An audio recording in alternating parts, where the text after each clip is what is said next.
Assalamualaikum warahmatullahi wabarakatuh. Bismillah wassalatu wassalam ala Rasulillah Muhammad ibn Abdullah wa ala alihi wa sahbihi wa man walah. Wa ba'd. Saya cintai yang saya muliakan keluarga besar daripada almarhum Kiai Haji Ridwan. Saya cintai yang saya muliakan Al-Habib Khalid bin Syahab beserta para habaib yang lain, Habib Tariq bin Syahab beserta seluruh para habaib, beserta seluruh hadirin hadirat, bapak-bapak, ibu-ibu, khususnya para pemuda-pemudi sekalian, umat baginda Nabi besar Muhammad yang selalu dimuliakan oleh Allah Subhanahu wa taala. Saudara-saudara sekalian yang dimuliakan oleh Allah, sebelumnya mohon maaf saya tidak bisa lama. Sedikit saja yang ingin saya sampaikan. Kita duduk di ini majlis dalam rangka acara haul daripada Kiai Haji Ridwan. Saudara-saudara, haul itu punya 3 makna. Haul yang pertama artinya daya, upaya.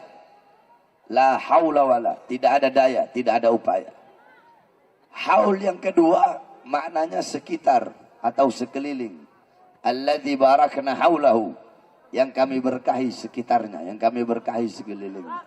Haul yang ketiga maknanya 1 tahun.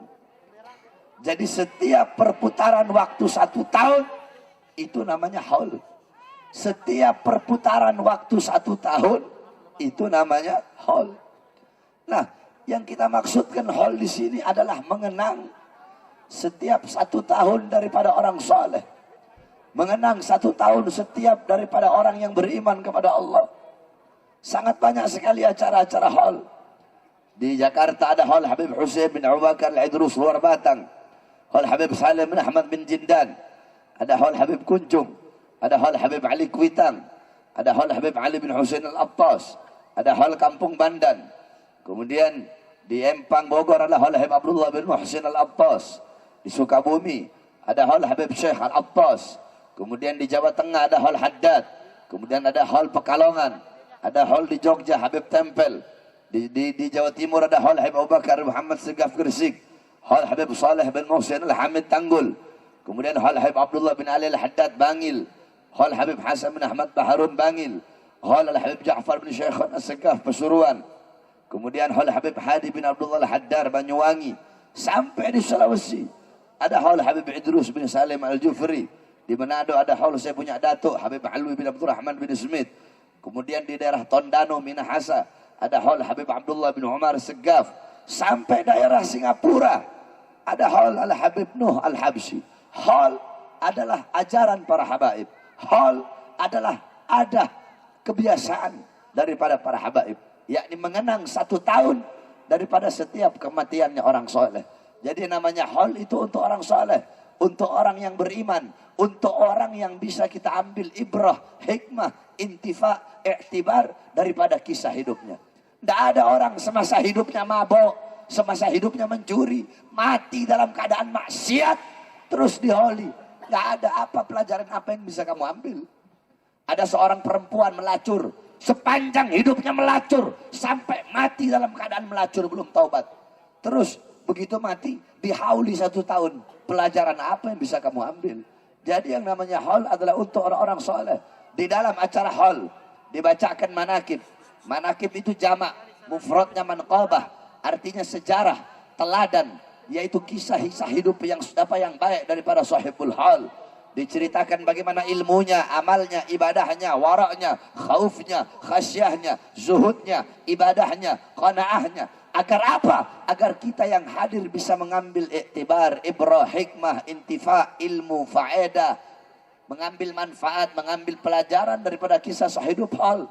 Daripada kita apa? Agar kita bisa menjadikan beliau sebagai uswah, sebagai qudwah, sebagai teladan, sebagai pedoman di dalam kehidupan kita sehari-hari. Ada yang bertanya, loh Beb, apa dalilnya haul? Ini kan banyak wahabi-wahabi sekarang ini. Haul bid'ah.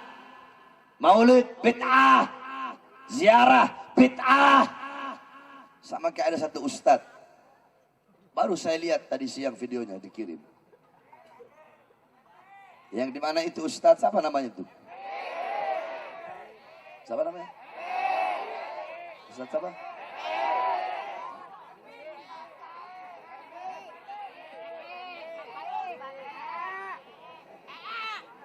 Itu Ustadz nggak pernah belajar tafsir itu Ustadz itu. Goblok itu orang itu.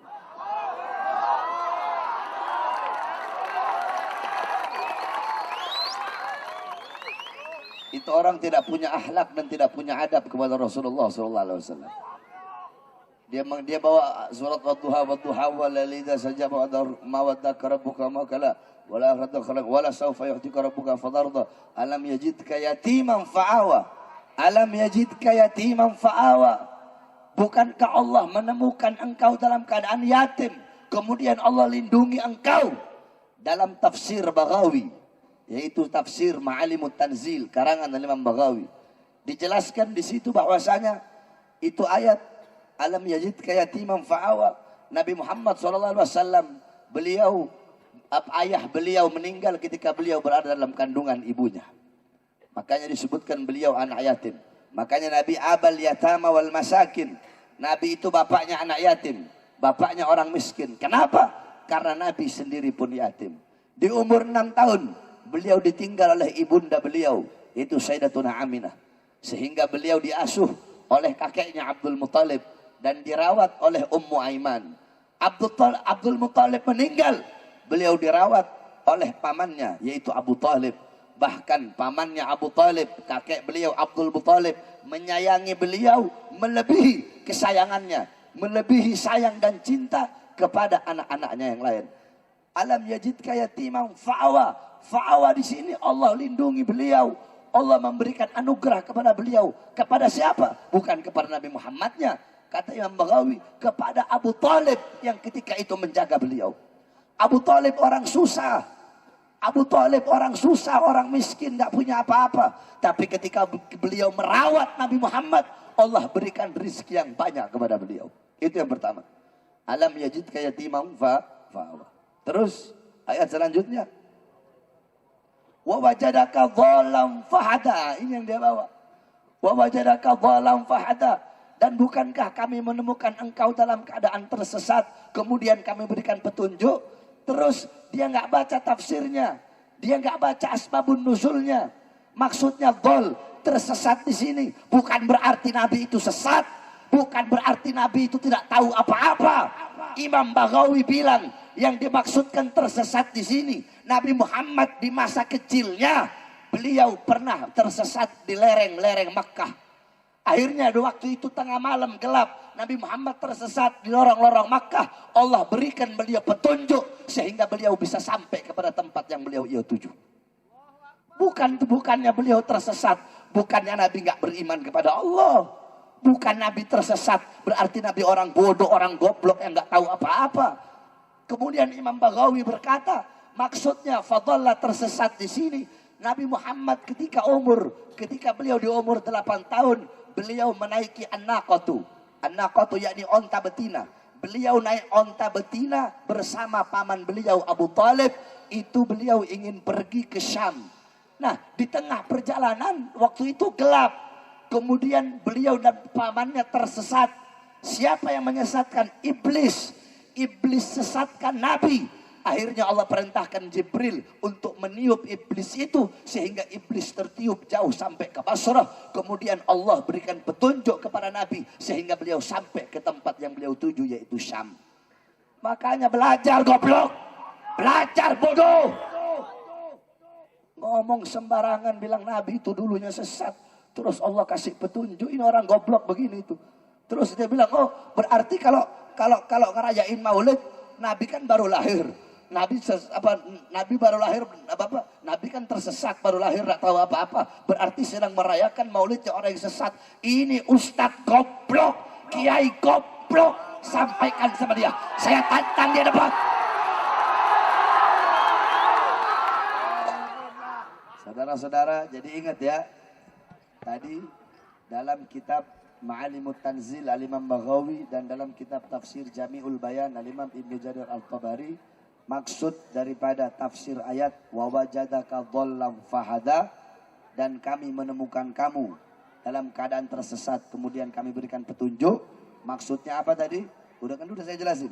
Menurut Imam Baghawi dan menurut Imam Ibnu Jarir At-Tabari, maksudnya yang pertama, Nabi Muhammad ketika masih kanak-kanak beliau tersesat di lorong-lorong di lorong Mekah. Kemudian Allah berikan petunjuk sehingga beliau bisa pulang kembali ke rumahnya. Yang kedua, ketika beliau sedang menaik onta betina dengan pamannya, kemudian beliau tersesat di jalan menuju Syam, datang iblis menyesatkan arah beliau, kemudian Allah perintahkan Jibril tiup itu iblis sampai ke Basrah sehingga Nabi tidak tersesat dan sampai ke negeri Syam. Bilang sama si Ustadz goblok tadi ya, kamu rekam, kasih tunjuk sama si Ustadz goblok itu. Kalau nggak terima, bilang berantem aja sama saya, nggak usah debat, berantem satu-satu, kita lihat siapa yang mati.